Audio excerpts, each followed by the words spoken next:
আসলে দক্ষিণ অঞ্চলের সবচেয়ে বড় একটি হাসপাতাল হচ্ছে এই শেরেবাংলা মেডিকেল কলেজ, কিন্তু এই মেডিকেল কলেজটি দীর্ঘদিন যাবৎ সিন্ডিকেট, দালাল, এরপর হচ্ছে আপনার ডায়াগনস্টিক সেন্টার এবং ডাক্তারদের একটা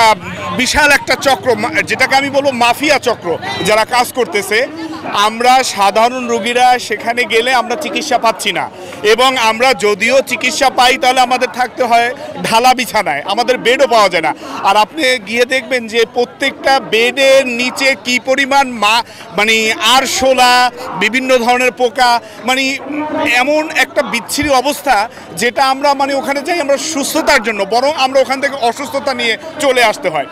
এরপরে আমাদেরকে পরীক্ষা নিরীক্ষার নামে ডাক্তারদের থেকে শুরু করে বিভিন্ন দালালদের আলাদা আলাদা প্রেসক্রিপশনে বিভিন্ন ডায়াগনস্টিক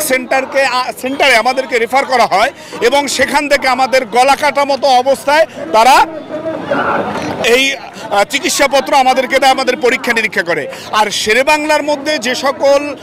মেশিনারি থাকার কথা সেগুলো অনেকটাই অকেজো, আবার কিছু থাকলেও দালালদের খপ্পরে পড়ে তারা বলে যে মেশিন নষ্ট, এক্সরে ফিল্ম নাই, এটা নাই সেটা নাই, এটা নষ্ট, যেটা মানে